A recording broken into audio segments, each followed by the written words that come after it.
afternoon to all the learners, faculty members and distinguished guests. On behalf of the Department of Earth and Environmental Science, we welcome you all to today's live teleconference. Topic is on Karst Topography and Glacial Topography. These two topographies are very fascinating landscapes in the physical geography. To discuss depositional landforms and erosional landforms and beautiful landscapes which are formed by this action of water and glaciers, we will discuss today. To discuss and enlighten us on these two topics, we have distinguished academicians. We have two academicians. One is our first resource person is Dr. Vigneshwar Mekha. He is working as assistant professor and head Department of Geography in Government Degree and PG College for Women, Autonomous Begumpet. Sir has more than 20 years of teaching experience in geography. He also published more than 10 national and international research papers in various journals related to geography, environment and climate change. Sir authored more than 14 books in the Department of Geography and which is useful for environmental students also. Welcome sir, welcome to the studio. Welcome. And this lecture. And another resource person, Dr. G. Ambedkar, Assistant Professor, Department of Earth and Environment Science, Dr. B.R. Ambedkar Open University. He has more than 5 years of teaching experience in geography subject. Welcome sir, welcome to today's seminar, to the teleconference. We are honored to have both these eminent scholars with us today. On behalf of Dr. B.R. Ambedkar Open University, I extend a heartily welcome to Dr. Vigneshwar Mekha and Dr. G. Ambedkar. Without further delay, I request our esteemed resource person Dr. Vigneshwar Mekha to explain all these features of this Karst topography and glacial topography. Thank you sir, welcome. Thank you Subhash garu and Ambedkar garu. And I welcome you all to the learners for this teleconference. BA Geography, first semester, the fundamentals of geomorphology. In this lesson, we are going to discuss about karst topography and glacial topography. To begin with this lesson, we will start the objectives of the lessons. After the end of this lesson, you all will be able to learn what are the conditions for the formation of the karst topography and glacial topography. Thereby, you will be able to understand how the erosional and transportation processes are formed by the various processes going on.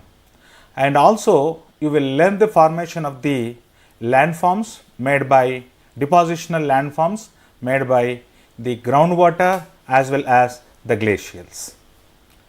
To begin with the introduction to karst topography. The word karst actually is derived from a region known as karst from the Balkan region, which is at the coast of the Adriatic Sea belonging to the Slovenia, the erstwhile Slovakia. So this region was first studied regarding the karst landforms, where the scientists have first identified and studied the karst landforms which are made by the underground water action. The karst topography especially deals with the landforms created in the limestone areas, dolomite areas or the gypsum areas where the groundwater action is more on these specified rocks by solution as well as the deposition of the solidification. To study these karst topography, the conditions for the formation of the karst topography includes the region where the karst landforms are formed, that should be a large stretch where the rocks are soluble, which allows to penetrate water inside. And the second is limestone should not more porous but they should allow the water to pass over them, and the rock should be more denser but thinly bedded over the surface, and there should be joints in these rocks, and there should be the permanent source of water which is naturally perennial, where the water flow allows the formation of the karst features. In order to form these karst landforms, moderate to abundant waterfall also needed, so that the solvent action of the water, that is the solution of the rocks, takes place. You all know that when the rain occurs or snowfall takes place, water flows onto the surface as a runoff, thereafter it sinks into the soil. As the water becomes contact with the carbon dioxide in the atmosphere, it becomes as a acid, that is acid rain, and which chemically dissolves the limestone deposits or dolomite deposits on the surface of the earth. As the rainwater moves down into the surface through the fractures, through the joints, through the spaces, and these water dissolves the limestone and dolomite rocks. The karst topography formation generally depends upon the different kinds of landscape rocks. So, the main rocks that are involved in the karst topography are limestone and dolomite. Limestone is mainly composed of the calcite, which is soluble in nature. The dolomite is also similar to the limestone, but contains magnesium in addition to the limestone minerals. So, these both rocks are soluble in water when they are contacted with the acid or general water. When the groundwater moves on in the limestone areas or the dolomite areas, there we observe three kinds of the actions. Those are called underground water actions or karst actions. They are namely, number 1, erosion, number 2, transportation, and number 3, deposition.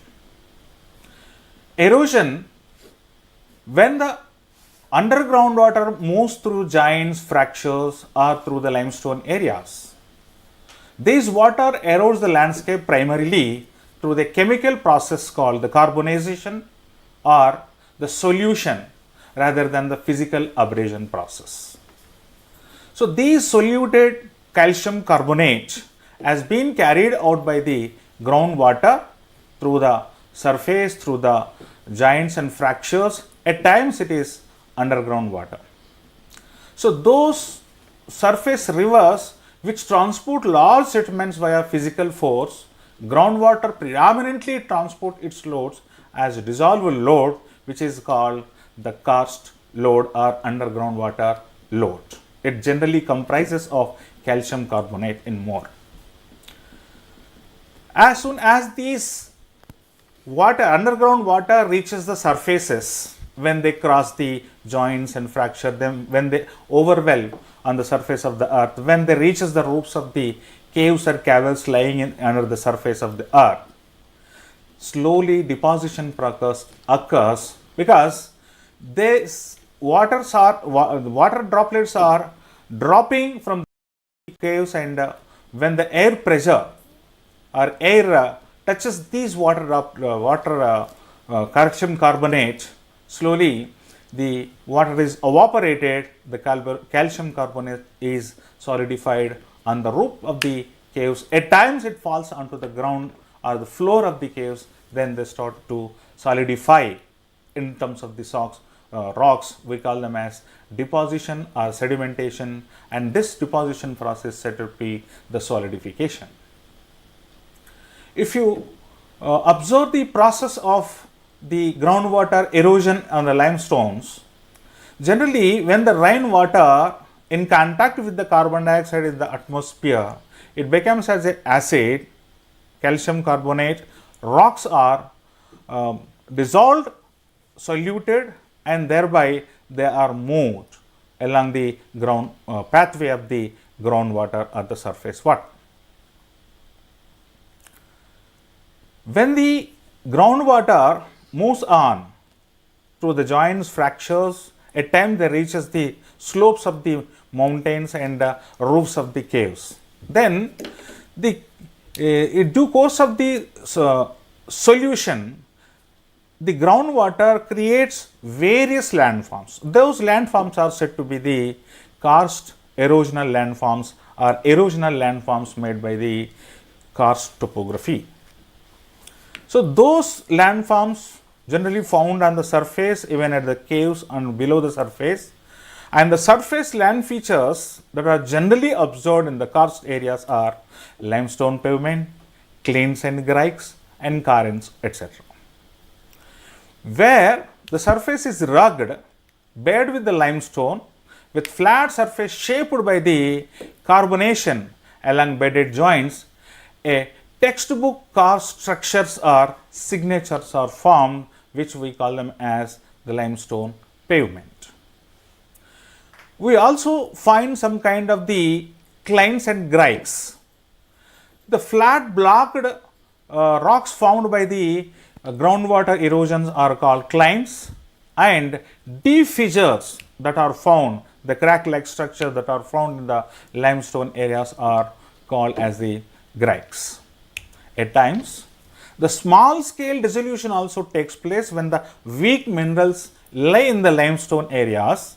They have been grooved in floods on the limestone surface. Then we see a kind of small depressions found on the limestone surface. We call it as the carens. At times, when the groundwater dissolves huge amount of the limestone or dolomite or gypsum in its pathway, deep holes are created, depressions are created, and they are more susceptible to the solution weathering because of the groundwater.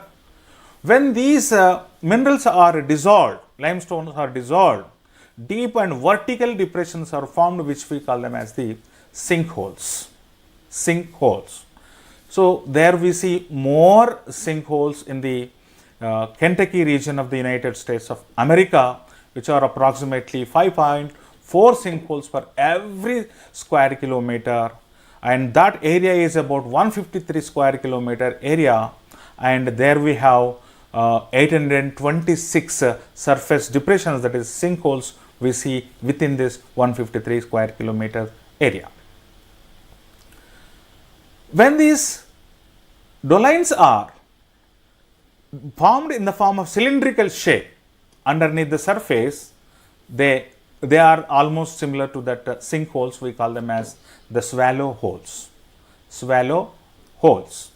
So, when the swallow holes, number of swallow holes collapse with each other, there we see a large halo which is formed, vertical and deep sided depression, we call dolines. Dolines. Okay. Here the dolines are larger than the swallow holes. When the several dolines may merge as a result of the subsidence, the nearby dolines are collapsed because of the subsidence of their lateral sides, and there we see a huge or the larger depression, which we call it as a uvula. In the same way, when two side by side uvulas are collapsed, or thereby the subsidence of their walls, there it forms a huge vast depression that is said to be a polge. So, generally polges are occupying or extending about 100 square miles, but produced partly due to the faulting actions, that is the subsidence of the sides of the uvulas or dolines, etc. In due course of the groundwater erosion, below the surface there we have huge amount of the limestone areas, When this groundwater flows slowly, the limestone are dissolved and soluted and carried by the groundwater, and there we see a tunnel-like shapes. And these tunnel-like shapes at times are called as natural tunnels, and at times these roofs of these natural tunnels are collapsed because of the groundwater erosion. So, when we look at the collapsed part, from the collapsed part inside this tunnel, there we see the movement of the groundwater. Such type of the substratum, subterranean rivers are said to be the karst windows. Karst windows. At times we also observe the deep caves inside the subsurface, below the surface of the earth. They stand as a remnants of the cave roofs, and they have otherwise eroded away dramatic monuments to persistence of the dissolution. When the collapse of these caves occurs and smaller portion of the cave's roof remains the same, and which looks like a bridge, are called natural bridges. When the huge amount of the limestone below the surface has been eroded, dissolved, soluted and carried in the form of calcium carbonate by the internal streams or substratum streams, and there we see the type of caves or caverns. As these groundwater carrying away the calcium carbonate, slowly this water reaches upper surface of the earth.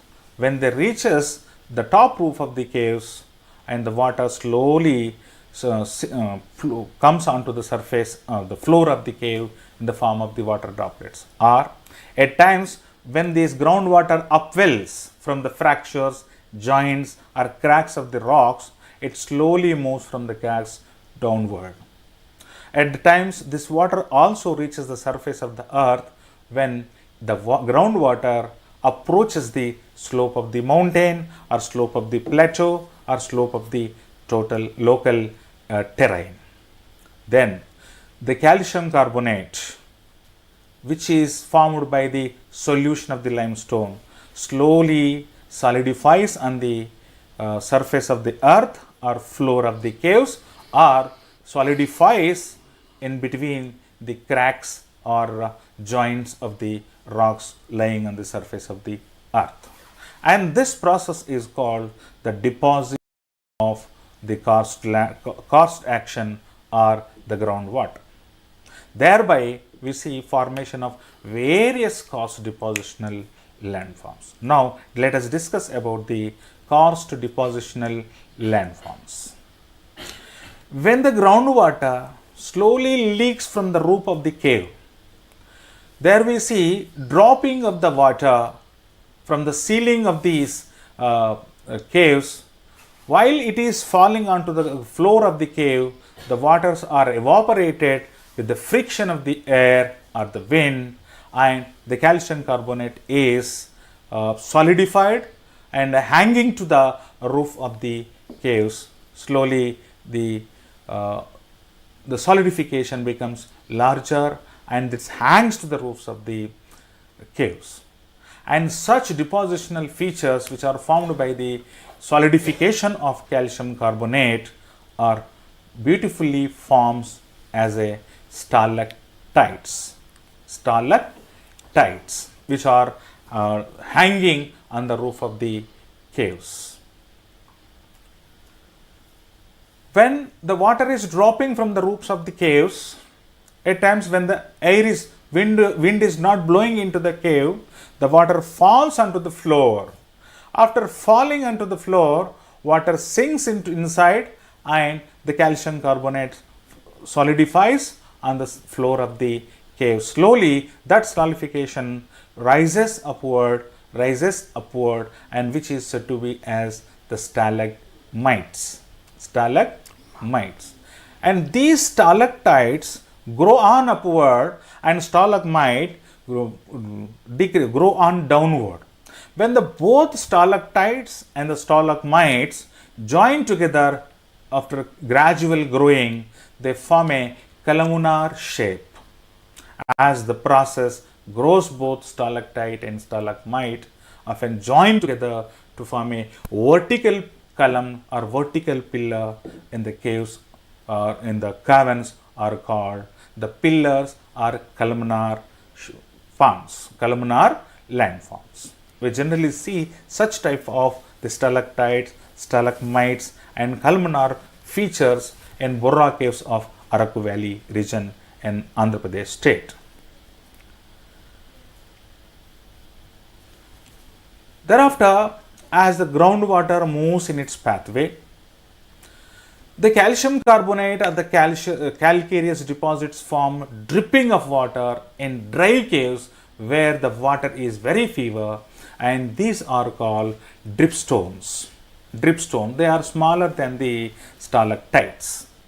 Besides this, all types of deposits in the caverns are collectively called speleothems, of which calcite is common constituent that is found from the limestone or the dolomite minerals.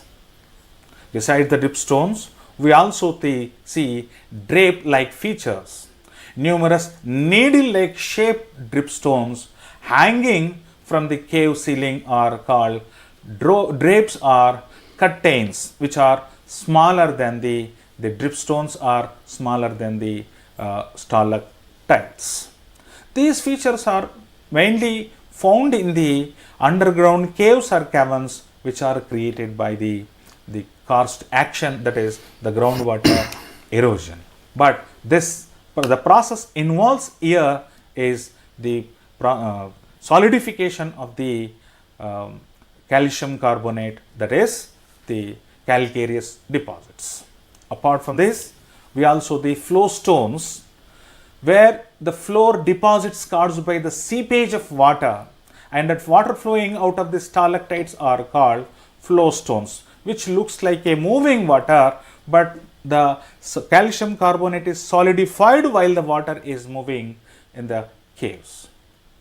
The similar structures also found in travertines and tufa or other forms. The banded calcareous deposits are called the travertines, whereas the calcareous deposits softer than the travertines at the mouth of the caves are called tufa or calcite tufa, calcus tufa, or the other names given to this tufa. So these are the important landforms made by the karst action, both by erosional and depositional action. Thank you, sir. Thank you, sir. Thank you for explaining karst topography. For the convenience of Telugu medium learners, Dr. G. Ambedkar sir will explain the same thing in the Telugu medium. Okay, thank you dear Subhash గారు. భూస్వరూపాల గురించి మనం ఇప్పుడు తెలుసుకోబోతున్నాం. భూస్వరూపాలు అంటే సున్నపు రాతి మీద వర్షం నీరు పడి సున్నపు రాయి కరిగిపోయి భూస్వరూపాలు ఏర్పడతాయి. ప్రధానంగా భూస్వరూపాలు 3 విధాలుగా మనం తెలుసుకోవచ్చును. Sink holes, dolines, uvala. అయితే సింక్ హోల్స్ గురించి మనం తెలుసుకుందాం. సున్నపు రాయి ఎప్పుడైతే కరిగిపోయి భూస్వరూపం ఏర్పడుతుందో అక్కడ చిన్నగా క్రమంగా ఒక చిన్న హోల్ పడుతూ ఉంది. దాన్నే సింక్ హోల్స్ అంటారు. ఆ చిన్న హోల్సే పెద్దగా కానీ డొలైన్స్ అంటారు. పెద్ద హోలు ఇంకా పెద్దగా గుహలకు ఏర్పడేదాన్ని ఊహాల అంటారు. దీన్ని ఫర్ ఎగ్జాంపుల్గా మనం విశాఖపట్నంలో ఉన్నటువంటి బొర్రా కేవ్స్ని మనం చూసుకోవచ్చు. ఈ బొర్రా కేవ్స్ చూసినట్లయితే అక్కడ మనకు స్టాలక్టైట్ అని ఏర్పడుతుంది. స్టాలక్టైట్ అంటే ఈ ఉపరితలంలో ఉన్నటువంటి సున్నపురాయి చిన్నగా దారగా కింద పడుతూ పైనుండి కిందికి ఏలాడపడుతూ ఉంటుంది. దీన్ని స్టాలక్టైట్ అంటారు. అదేవిధంగా స్టాలగ్మైట్ అంటే కింద నుండి పడిన తర్వాత కింది నుండి కూడా పైకి వచ్చేదాన్ని స్టాలగ్మైట్ అంటారు దాన్ని. సో ఈ స్టాలక్టైట్, స్టాలగ్మైట్ ఈ 2 కలయికనే పిల్లర్గా అంటారు. ఈ 3 అంశాలు కూడా మనకు బొర్రా కేవ్స్లో చాలా స్పష్టంగా మనకు కనిపిస్తూ ఉంది. అదేవిధంగా ఈ యొక్క భూస్వరూపాలు. Thank you sir. ఓకే, నాకు చిన్న doubt sir, for the benefit of learner sir. మన తెలంగాణలో ఈ కర్స్ట్ టోపోగ్రఫీ ఎక్కడైనా ఉందా సార్? ఇది తెలంగాణలో ప్రధానంగా జయశంకర్ డిస్టిక్లో ఉందండి. ఇది ప్రస్తుతం వరకైతే ఒక 10 గుహలను గుర్తించడం జరిగింది రాష్ట్ర ప్రభుత్వం. ఈ యొక్క ప్రాంతాన్ని మనం ఒక పర్యావరణంగా ప్రదేశంగా తీర్చిదిద్దినట్లయితే ఎందరికో అక్కడ ఉన్నటువంటి గుహల గురించి ఇంకెక్కువగా తెలుసుకోవడం విస్తృతంగా ప్రచారంలోకి వస్తుంది. దాన్ని బట్టి అక్కడ ఉన్నటువంటి భూహంతర భాగంలో ఉన్నటువంటి గుహలు మనం వెలకి తీసిన వాళ్ళం కూడా అవుతాం. Okay sir, my question is to doctor Vigneshwar Mekha sir. Sir, how to identify stalactite and stalagmite, sir? How to differentiate both? What is based on the shape or how? Yeah, it is very easy to identify the stalactites and stalagmite. The stalactites are the solidified calcium carbonate, which is generally hanging on the roof from the ceiling of the caves. They are like ఊడలు, మర్రి చెట్టు ఊడలు. Okay, ఊడశిలలు also we call in Telugu. Stalactites. The stalagmites are vertically growing on the floor of the cave. పుట్టలాగా develop అవుతూ ఉంటాయి, పుట్టశిలలు అని చెప్పేసి కూడా మనం పిలుస్తూ ఉంటాం. The hanging on the ceiling of the caves are stalagmites and rising as the pillars like structures on the floor of the caves are the stalagmites. Thank you, sir. Thank you for clarifying this. So, ఊడల్లాగా Undeti స్టాల్కటైట్స్ and పుట్టలాగా పెరిగేటి స్టాల్గమైట్స్. Okay, అవి రెండు కలిసిన తర్వాత ఏర్పడి the pillar or column. Thank you sir, thank you for clarifying this. And what is the difference between the sink hole and doline, sir? Sinkholes are smaller. Sorry.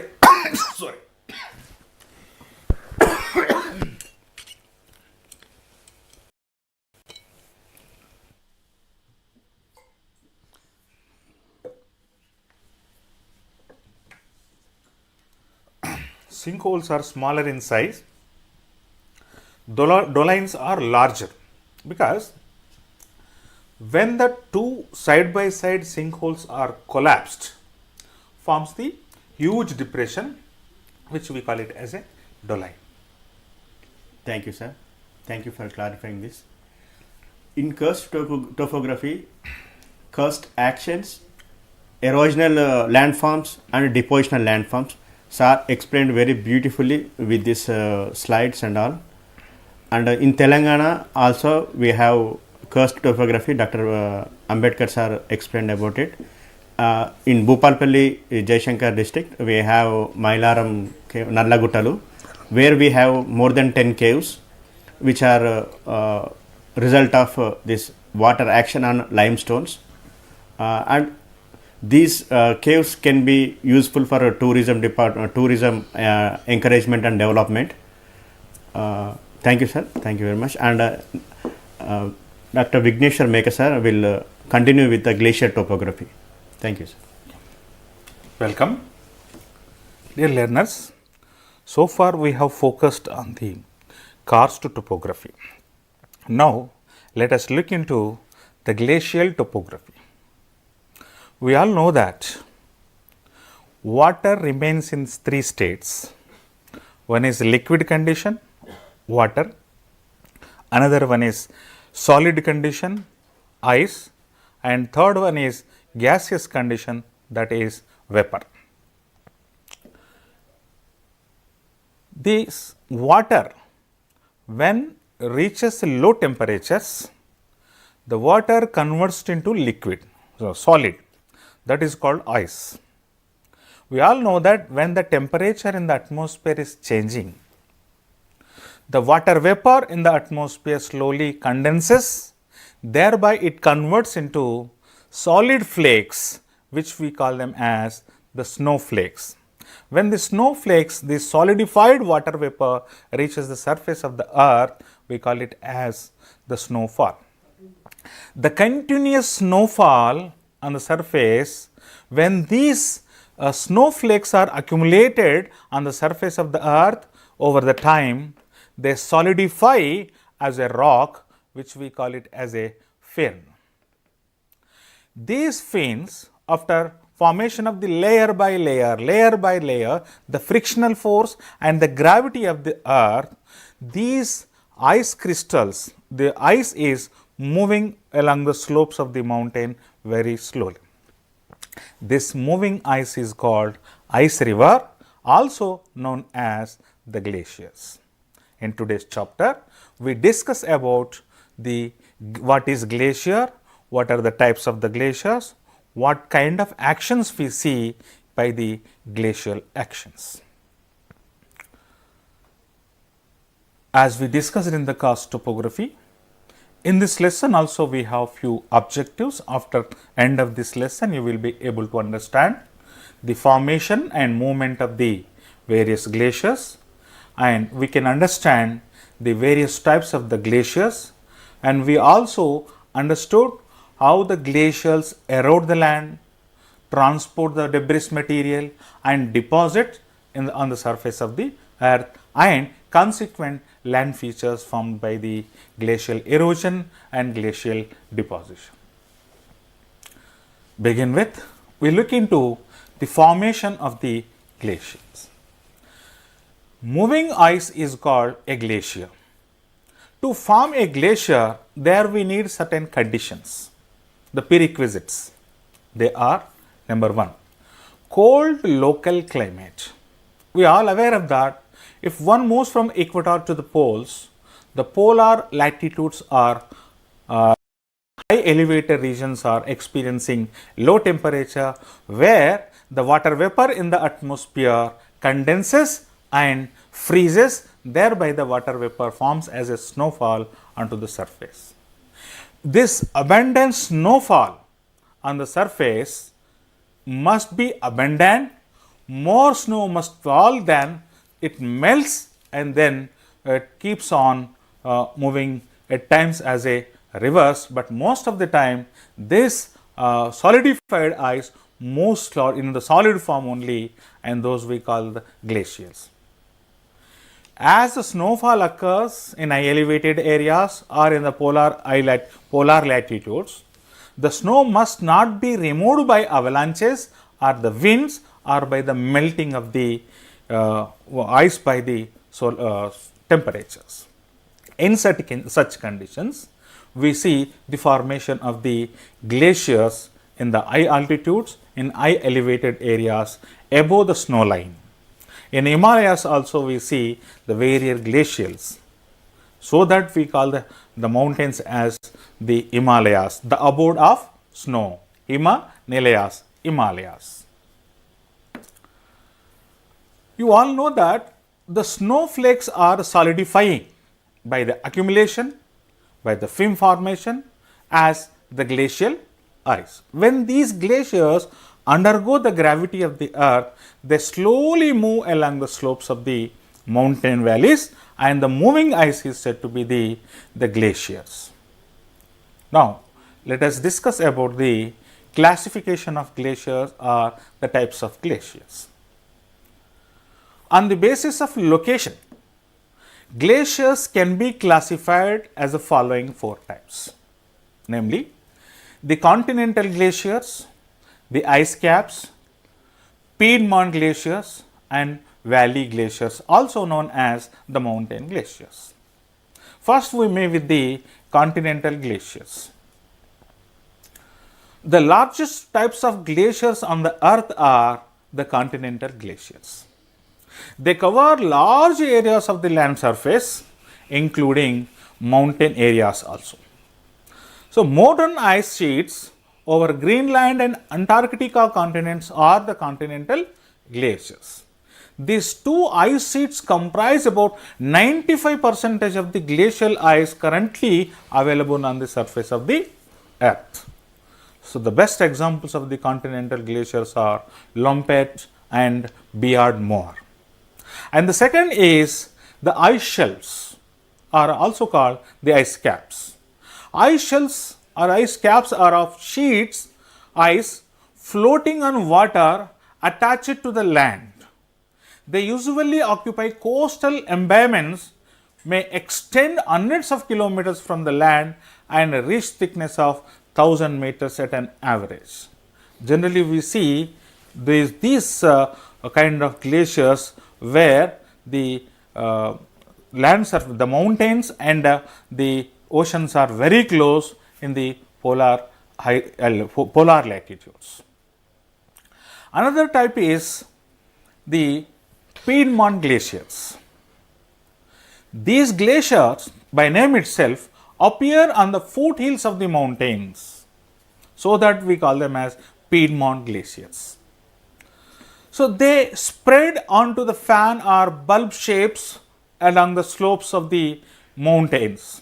For example, to say the Malaspina glacier in Alaska is the largest Piedmont glacier in the world.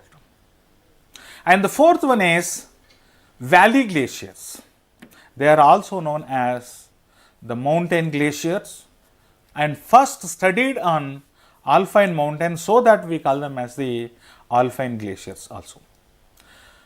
So, these glaciers are predominantly found on the alpine mountains, Himalayan mountains, Andes mountains, even Rocky mountains. The mountains across the world comprises of these valley or mountain or alpine mountains. The largest of Indian glaciers occur in Karakoram ranges are the Siachen glacier, which is about 72 kilometers long. Apart from this, we have Gangotri glacier in Uttar Pradesh, which is a source of origin of river Ganga, etc. Like the groundwater performs three kinds of actions in the limestone areas, glacials also perform three types of actions on the mountain slopes, also along the coastal areas. And these actions are namely, number 1, glacial erosion, number 2, glacial transportation, number 3, glacial deposition. The process by which the moving mass of ice carve and wear away and reshape the surface of the area from where the glacier is moving, and that is said to be the glacial erosion. Glaciers are incredibly more powerful agent of erosion than the other kind of the natural agents. Glacials perform erosion process in two ways. Number 1, plucking, number 2, abrasion. We will discuss about these processes in the later sections. The second is glacial transportation. When the glacials erode the land, the pebbles, debris, gravels are carried by the glacials and in the mountain valleys, and these pebbles, gravels and rock particles, rock debris carried by the glaciers are said to be the glacial load. The glacial transport the glacial load in three ways. They are supraglacial, which carried by glacier on its surface, englacial, carried within the glacial, subglacial, which is carried under the glacier. Finally, this glacial load is deposited somewhere, which is called as till. When the till is deposited in a huge amount in the pathway, the kinds of moraines are also formed. We will discuss them in the later session. That process is called the glacial deposition. Now, let us see the plucking process, that is a kind of erosion of the glacier. Plucking is also called quarrying, the most dramatic glacial erosion process that occurs in the glacial topography, that is in mountain areas. During the night, when the ice melts into water, reaches drains, fractures and smaller burrows formed by the animals.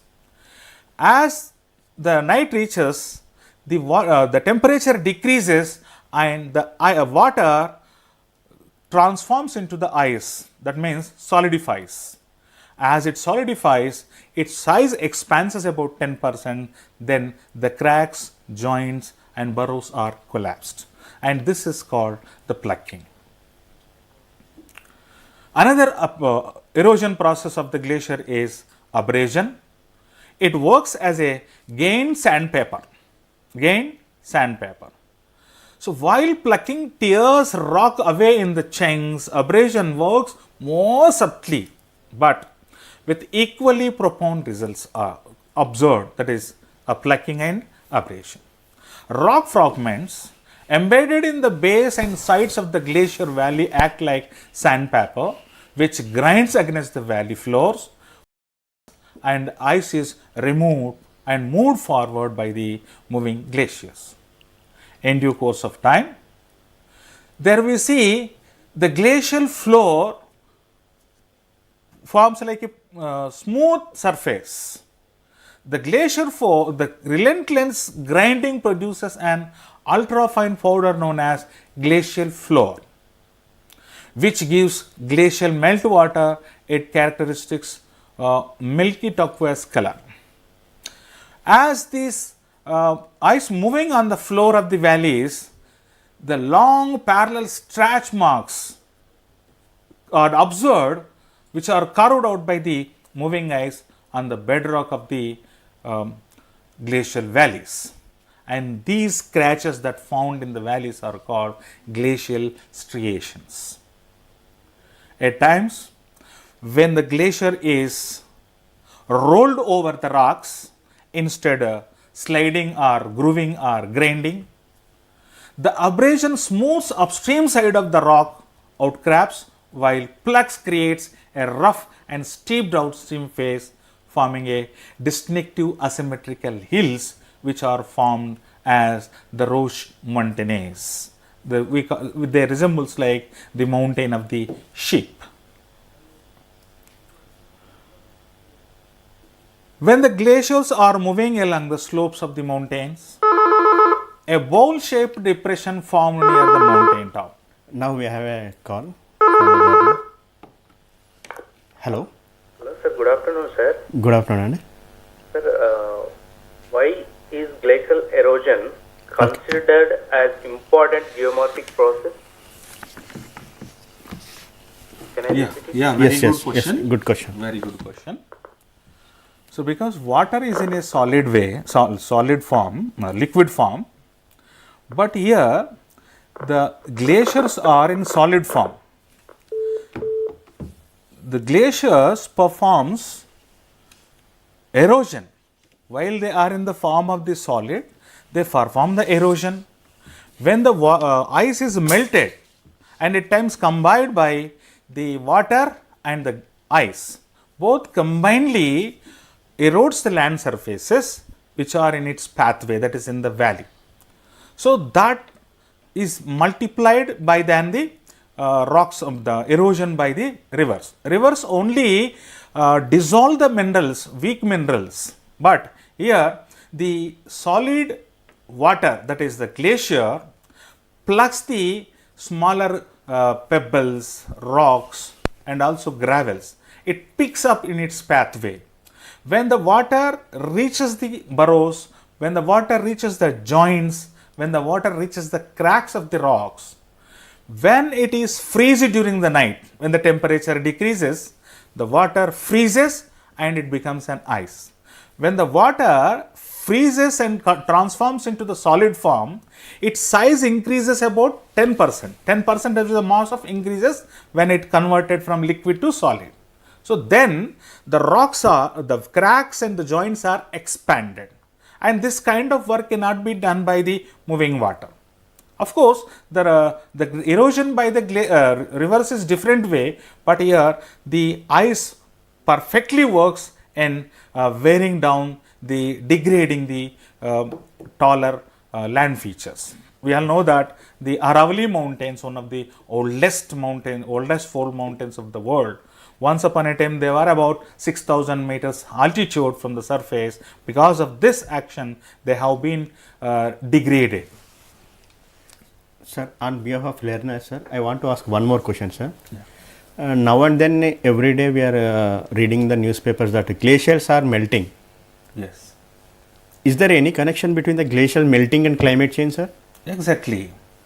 We all are concerned about the global climatic changes. Because of the industrial revolution, so much of pollutants are reaching the atmosphere, reaching the surface, reaching the water, and so on.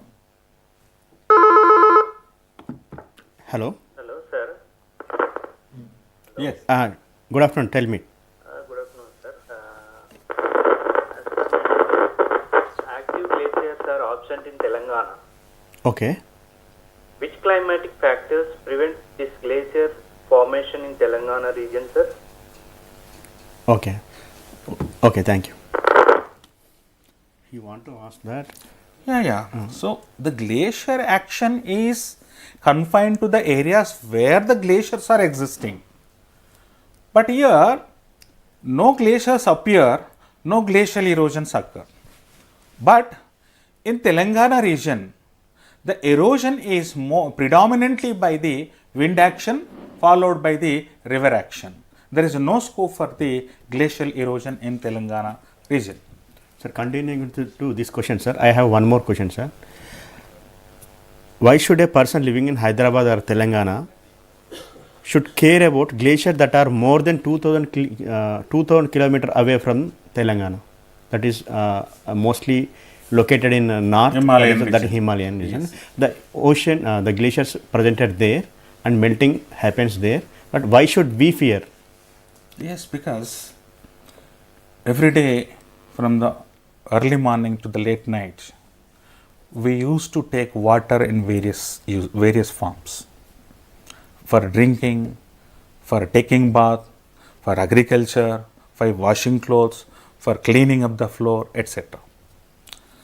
So, on the surface of the earth, the consumable water is very less. It is about 4% and below, out of which maximum is in the form of ice, that is in the glacier form, which lies on the tops of the mountains, which lies on the Antarctica continent and also in tundra region. These global climatic changes led by the global warming, they are causing for the melt of the ice. If the ice is completely melted and reaches to the oceans, and the sources for the formation of perennial rivers will disappear. We know in India we have two kinds of rivers, perennial rivers, non-perennial rivers. The peninsular rivers are non-perennial and the Himalayan rivers are perennial. If the ice is melted at a time, the whole water will reach to the oceans during the course, floods may occur, and after this, the ice is completely melt out and reaches the oceans, and there will be no source for the continuous flow of water even the summer, and that leads to the drinking water scarcity not only in India but also across the world. So that we should be concerned, we should be scared of these glacier melting. So it is our everyone's responsibility to check the global warming, to check the climatic changes, which various policies are provided by the various government organizations, not only India but also in the world. Everyone should concern about the glacier melting. Thank you, sir. Thank you very much. And I have one more doubt, sir, because most of the learners in this university are when they are studying geography and they are writing the exams, they are mostly confusing with the U-shaped valleys and V-shaped valleys.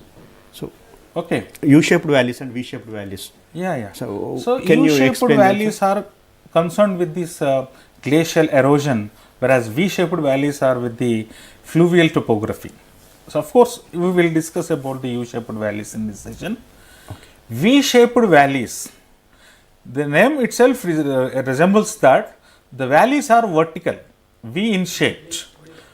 When the running water erodes the land vertically, the valleys are narrower and their floor is very narrow, their valley is very less width. So, they are mainly formed by the fluvial actions, that is reverse action. Whereas the U-shaped valleys, when the V-shaped valleys are formed by the rivers, these already existing V-shaped valleys, when they are undergo the action of the glaciers, when the glacier reaches through these U-shaped valleys, V-shaped valleys, V-shaped valleys become U-shaped. Floor will be One more broader caller is and in line, sir. right. Hello. Yes. Hello. Yes, Chappan. Hello. Chappan. Sir, one question, sir. Chappan, sir. How does glacial deposition differ from glacial erosion? Glacier deposition is different from glacier erosion. Thank you. Yeah, very simple. When glaciers remove the rocks, wear and tear the rocks, those eroded rock debris, the pieces of the rocks are carried by the glaciers and deposited somewhere. When the speed, the velocity or the movement of the glaciers is ceased, there the rocks which are being carried by the river on its surface or within the glaciers or base of the glaciers, and this eroded material is deposited at the valleys, the bottoms of the valleys. So, erosion is a process, the removing of the rocks, and deposition is the process, the leaving of the sediments. So, both are different. Thank you, sir. Thank you very much for clarifying this doubt for the learner use. In this teleconference, sir has covered all the topics like karst topography and glacier topography related issues, and the actions of karst topography and the erosional landforms, depositional landforms of karst topography, and as well as glacial topography. Sir also clarified how climate change is impacting glacial melting, and why we are concerned about glacier melting, because the most of the usable water is accumulated in the form of glaciers which are melting rapidly because of the climate change. Thank you, sir. Thank you very much, sir. Thank you, Ambedkar sir, for clarified the doubt that is we have a karst topography in Telangana. Thank you, sir. And sir, I have one more. This, I have a doubt, this sir. session. One telecaller's doubt is not completely cleared. I will let me complete that one. Okay. The V-shaped valleys. V-shaped valleys are formed by the river action, vertical action. So, when the glaciers reaches the V-shaped valleys, or when these glaciers move along the slopes of the valleys of the mountains, the glaciers resemble the wider and deeper. So, the V-shaped valleys cut down and form as a U-shaped valleys. They resemble the U letter, and these glacial erosion grinds the surface bottom of the valleys. Then the valleys become deeper and the floor is wider, then resemble the U-shaped valleys. The U-shaped valleys are formed by the glaciers, V-shaped valleys are formed by the rivers. Hello. Hello, sir. Hello. Sir, what role glacial deposits play in groundwater recharge and as well as river systems? Okay. Thank you. Yeah, Sir will answer your answer. very good question. Glaciers are the perennial rivers. Across the world, most of the maximum perennial rivers or permanent rivers are because of the melting of the glaciers only. So, when these glaciers melted, the water slowly forms the rills, rill forms the streams, streams forms the river, smaller rivers, and when the both smaller rivers join together, larger river is formed. When this water moves along its pathway, when they form in the mountains, they pass through the plateaus and thereby the plains. In their catchment area, the glaciers are indirectly contributing in the growth of groundwater table. Directly they do not contribute because in the mountain areas only the glaciers retain. As they melt and they move in the form of water, they do not take place directly. The water itself, the rivers itself increases, charges the groundwater in the aquifer area from where, in the catchment area from where the river is flowing. Thank you sir, thank you for clarifying this doubt. Learners చాలా యాక్టివ్గా participate చేస్తున్నారు sir. మీ తెలుసుకోనికి cursed topography features కానీ glacier topography features కానీ తెలుసుకోనికి వాళ్ళకున్న డౌట్స్ని కూడా దీని through అడుగుతున్నారు sir. Thank you for elaborating sir this cost topography and glacier topography. Especially sir summarised that cursed actions, how erosion happens and erosional features, how depositions happens and depositional features. Same way in the glacier also, how the glacier actions are there and erosional landforms and depositional landforms, how they are benefit for the world. Also sir explained very well. Thank you sir. And one more doubt sir I have. Karst topography and glacier topography, how is it is useful for the tourism sir? Excellent. So karst topography and glacial topography. So if you take the karst topography, as we discussed the Borra caves, the naturally formed features, Borra caves in Araku Valley of Andhra Pradesh state. So these are naturally formed features. The people used to visit the area. As the people approaches to visit that, the region becomes as a tourist place. And this tourist place not only generates income to the state or nation, but also provide employment to the facilitators. Thereby maybe the chit chat sellers or chart bandar, or maybe the local articles, or maybe the any other kind of natural products, etc. Whereas the glaciers, when the glaciers are huge in size, when the glaciers are melting and forming as the landforms are the creating the lakes, and the lakes are also becoming as a tourist places. For example, to say we have various lakes in Himalayan rivers. For example, to say Dal Lake in Jammu and Kashmir, right? Nainital, various kinds of lakes are there Uttarakhand, and which are attractive places, the tourist places, and which in earning the foreign income, and which attracting the people from the various places. Thank you sir, thank you very much. Ambedkar sir, ఒక చిన్న doubt sir. ఇది తెలంగాణలో ఎలా develop చేస్తారు ఈ tourism విషయంలో? The cursed టోపోగ్రఫీస్ మైలారంలో ఉన్నాయని చెప్పారు మీరు, వాటిని టూరిజంగా ఎలా డెవలప్ చేయొచ్చు సార్? తెలంగాణ ప్రాంతానికి వచ్చినట్లయితే మనకు అనేక రకాలైనటువంటి సందర్శించేటువంటి ప్రదేశాలు ఎన్నో ఉన్నాయి. ఇప్పటికీ కూడా ఇక్కడ ఉన్నటువంటి ప్రభుత్వ ప్రత్యేకమైనటువంటి చొరవ తీసుకొని మైలార్ ఉన్నటువంటి ప్రదేశంలో అక్కడ ఉన్నటువంటి టెంపుల్స్ ఉన్నాయి. టెంపుల్స్ దగ్గర ఉన్నటువంటి గుహల ప్రాంతాన్ని అభివృద్ధి చెందించి అక్కడ ఉన్నటువంటి ఏవైతే మనకు లభ్యమవుతుందో దాని ద్వారా టూరిజం డిపార్ట్మెంట్కి ఇన్కమ్ వచ్చేటువంటి విధంగా ప్రచారాన్ని తీసుకురాగలగాలి. ఈ ప్రదేశం ఇక్కడ ఎందుకు ప్రసిద్ధి చెందినటువంటిది, ఇక్కడ ఉన్నటువంటి ఆధ్యాత్మిక కేంద్రాలైనటువంటి టెంపుల్స్ ఎందుకు ఎట్లా ఏర్పడ్డాయి, ఆ టెంపుల్ ఏర్పడటానికి కారణాలు చారిత్రక నేపథ్యాన్ని తీసుకొచ్చుకొని అప్పుడు మనం డెవలప్ చేసినట్లయితే డెవలప్ అవుతుంది, టూరిస్టులు ఎక్కువ రావడానికి ఆస్కారం ఉంటుంది, ఇంకా అట్లాంటి గుహలు ఇంకా మనం తెలుసుకోవడానికి కూడా ఆస్కారం ఉంటుంది. Okay, thank you sir, thank you for your valuable suggestions on how to develop tourism in karst topography, especially in Mylaram area of Telangana. Thank you sir, thank you very much.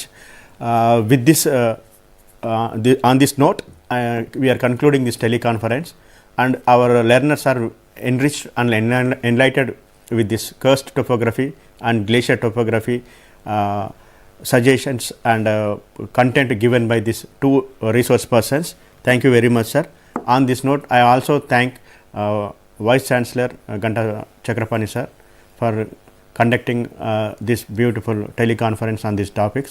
I also thankful to in charge HOD Professor S.V. Rajshekar Reddy sir and faculty members of Earth and Department of Earth and Environment Science, Dr. B.R. Ambedkar Open University, Hyderabad. Thank you, sir. Thank you very much.